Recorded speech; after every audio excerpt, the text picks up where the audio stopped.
I sat next to the same girl on the bus every day, until she disappeared.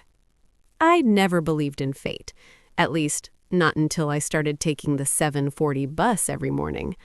It was the same route, same cracked leather seats, same driver with tired eyes, same silent passengers glued to their phones. And then there was her.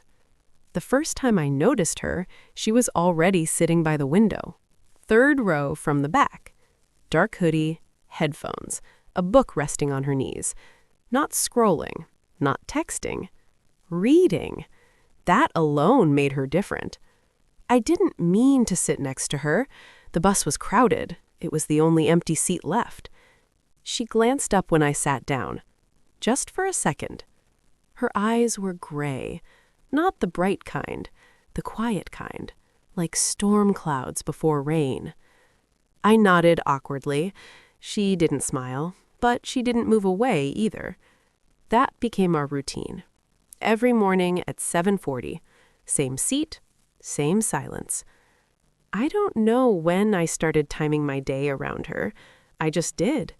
If I missed the bus, I'd feel strange, restless, like something important had slipped through my fingers.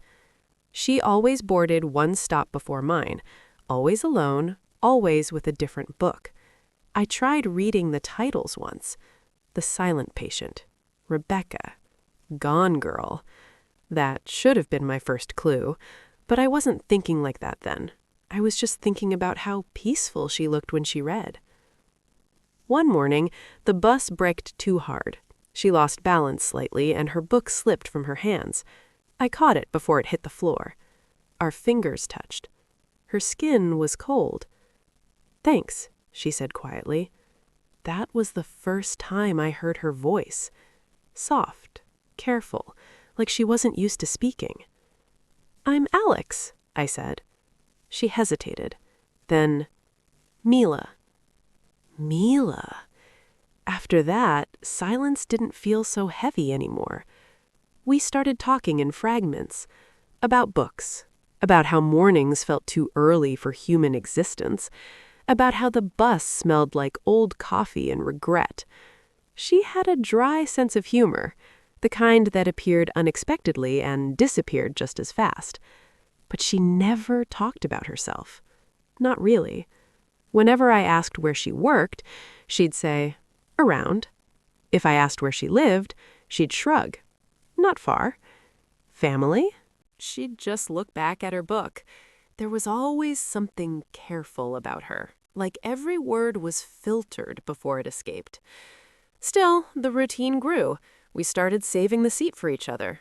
If I boarded first, I'd sit by the aisle. If she boarded first, she'd leave the inside seat open. Small things, but they mattered. One Friday, she wasn't there. I told myself she overslept, or took the day off, or maybe she was sick. Monday came, still nothing. I felt ridiculous for caring. We weren't friends, not really. We were two strangers who shared 40 minutes of moving silence. But the bus felt wrong without her. The seat felt colder, empty. I kept looking up at every stop, expecting her to step on with that same gray hoodie and distant look. She never did. By Wednesday, I asked the driver, "Hey, the girl who usually gets on at Maple Street? Dark hair, headphones?" He frowned slightly. "Lots of girls get on at Maple Street." "She reads." He shrugged. "I just drive." That night, I did something I probably shouldn't have. I got off at her stop. Maple Street was quieter than I expected. Old houses, dim porch lights, too many trees blocking the street lamps. I stood there, feeling stupid. I didn't even know her last name, didn't know which house, didn't know anything real about her. I was about to leave when I saw it. A poster taped to a telephone pole. At first, I didn't register it. Then I did. Missing. The word felt like a punch. There was a photo beneath it. Dark hair, gray eyes, neutral expression. Mila. My chest tightened. Missing since 3 weeks ago. 3 weeks? That made no sense. I had been sitting next to her every morning, talking to her, hearing her voice. The paper trembled in my hands. There was a number at the bottom. I didn't call it. Not yet. Instead, I stared at the date again. 3 weeks. That meant... No, that wasn't possible. The next morning, I got on the 7:40 bus anyway. My heart was racing. I don't know what I expected. But she was there, sitting in her usual seat, reading, like nothing had changed. Relief flooded me so fast it made me dizzy. I sat down beside her. "You skipped a few days," I said, trying to sound normal. She didn't look up immediately. "I know." My voice fell dry. "There are posters with your face on them." That made her pause. Slowly, she closed her book. "I figured." "You figured?" She finally looked at me. And for the first time, her eyes didn't look like storm clouds. They looked tired. "I left," she said. "Left what?" "Home." The word hung between us. "They reported me missing." Her tone was calm. Too calm. "How long ago did you leave?" She watched me carefully. "About a month." The bus felt smaller, louder. "You've been... staying... where?" "Around." That word again. I swallowed. "Why didn't you tell anyone you were okay?" She looked out the window. "Because I'm not." That answer didn't make sense. "Are you in trouble?" I asked. She shook her head slightly. "No, I just... couldn't stay there." There was something final in her voice, something that told me not to push further. The bus stopped at her usual stop. She stood. "Wait," I said. "Are you safe?" She hesitated, then gave me a small smile. "I am now." And she stepped off. I followed her. I didn't even think about it. She walked faster than usual, past Maple Street, past the houses, toward a small park at the edge of the neighborhood. "I don't want you involved," she said without turning around. "In what?" "In whatever happens next." That was the moment I understood. She wasn't just running from home. She was running from something worse. "Did someone hurt you?" I asked. She stopped walking. For a second, I thought she'd deny it. Instead, she nodded. Not dramatically. Just once. A small, almost invisible movement. My stomach dropped. "Why didn't you go to the police?" She gave a hollow laugh.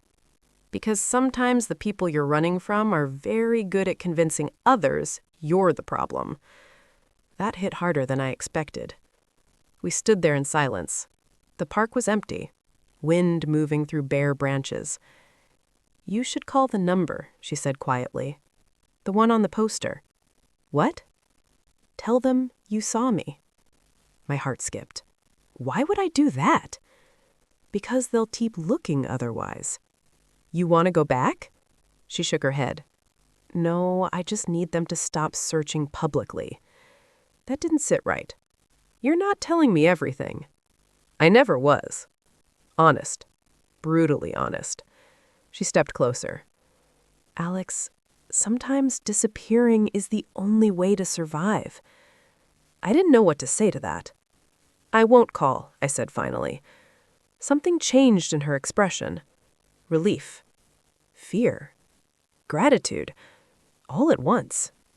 "You shouldn't trust me," she whispered. "Why?" "Because you don't actually know me." She was right. I didn't. But I knew how she looked when she felt safe, and how she looked when she didn't. And right now, she looked terrified. Footsteps echoed behind us. We both turned. A car had pulled up near the park entrance. Black sedan, engine still running. Mila froze. "That's them," she whispered. My pulse roared in my ears. "Go," she said urgently. "Run." "What about you?" "I'll distract them." "No!" She grabbed my sleeve. "Please." The car door opened. A man stepped out. Mid-40s, calm posture, controlled expression. "Emilia," he called. Not Mila. Emilia. Her real name. Her grip tightened around my sleeve.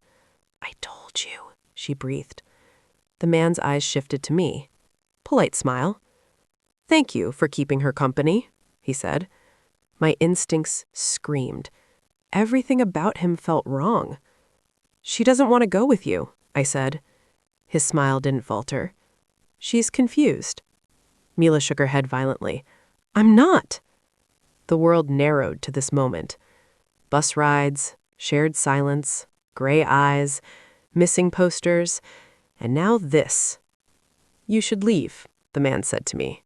Softly, like a suggestion, but it wasn't. I looked at Mila, really looked at her, and I understood something simple. If I walked away now, she would disappear again, and this time, no one would look. I stepped forward instead. "She's not going with you." The man's eyes hardened. For the first time, the mask slipped. Just a crack. But enough. The sound of distant sirens cut through the air. The man glanced toward the street, then back at us. His jaw tightened. He stepped back into the car, door slammed, engine revved, and then he was gone. Mila collapsed against me, shaking. "I didn't call them," I said. She looked up at me, tears finally breaking through. "I did," her voice cracked. "I just needed proof." Police cars turned into the park moments later, lights flashing blue and red against gray morning sky. Officers rushed toward us. As they surrounded the area, Mila said something I'll never forget. She said, "I wasn't missing. I was escaping." And that was the day I realized, sometimes the person sitting quietly beside you on a bus is fighting a battle you can't see. And sometimes choosing not to disappear is the bravest thing they'll ever do.